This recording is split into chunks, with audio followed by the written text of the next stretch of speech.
Bonjour, je m'appelle Laurent, expert en électricité chez Mesbonpro par HomeServe. Aujourd'hui, je vais vous expliquer quoi faire en cas de panne d'électricité totale. Selon le type de panne et sa localisation, comptez quelques minutes à plusieurs heures pour la résoudre. Mais rassurez-vous, détecter une panne est une opération accessible aux débutants. Chaque année, les foyers français sont confrontés à 2 ou 3 coupures d'électricité d'une durée moyenne d'1 heure. Voyons ensemble quelles sont les principales causes et comment réagir. La première chose à faire en cas de panne, c'est de vous diriger vers votre tableau électrique. Appuyez sur le bouton test de votre disjoncteur principal. Si le disjoncteur reste en position haute ou comme ici le bouton noir reste enfoncé, alors la panne provient du réseau électrique. Vous pouvez confirmer votre diagnostic avec vos voisins ou en observant l'éclairage public qui doivent être eux aussi privés d'électricité. Dans ce cas, vous n'avez pas grand-chose à faire si ce n'est attendre que votre fournisseur intervienne. Mon astuce, connectez-vous sur le site d'Enedis pour connaître les délais de rétablissement du courant en cas de coupure.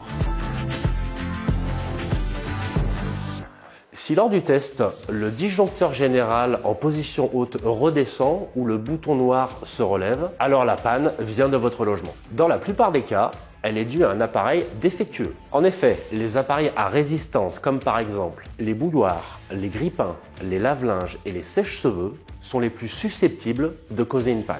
Voyons ensemble comment l'identifier. Pour être aux normes, le tableau électrique doit être équipé d'au moins 2 différentiels en fonction du logement. Placés en en-tête de chaque rangée, ceux-ci détectent les variations de courant afin de protéger les personnes contre les risques d'électrisation.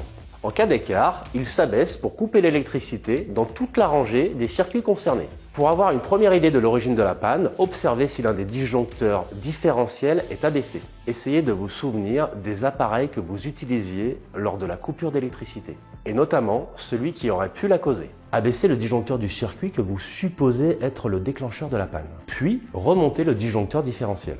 Si celui-ci saute à nouveau au moment où vous remontez le disjoncteur, alors vous confirmez votre diagnostic. Si vous n'avez aucune idée d'où provient la panne, alors descendez tous les disjoncteurs. Réenclenchez le disjoncteur différentiel, puis remontez-les un par un jusqu'à ce que le différentiel s'abaisse à nouveau. Vous venez d'identifier le circuit responsable de la panne. Si un appareil est branché sur ce circuit, branchez-le dans une autre pièce. Si le disjoncteur s'abaisse à nouveau, vous avez confirmé votre diagnostic.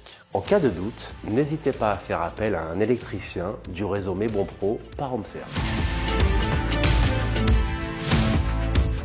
La surcharge électrique a lieu lorsque la puissance utilisée est supérieure à la puissance souscrite auprès du fournisseur d'énergie. Par exemple, si votre abonnement prévoit une consommation maximale simultanée de 6 kVA, vous ne pourrez pas dépasser cette puissance. Au-delà, votre compteur Linky sature et stop. Adaptez alors votre consommation en évitant de mettre en route simultanément des appareils énergivores, comme le lave-vaisselle et le lave-linge par exemple. Réenclenchez ensuite votre compteur Linky en appuyant de façon prolongée sur le plus. Si votre compteur stoppe régulièrement, alors rapprochez-vous de votre fournisseur d'électricité pour souscrire à un abonnement plus adapté à votre consommation. Et voilà, vous savez désormais comment réagir en cas de panne électrique. Pour entretenir ou réparer votre logement, n'hésitez pas à vous abonner à notre chaîne YouTube Mesbonpro par HomeServe. À bientôt pour un prochain tuto.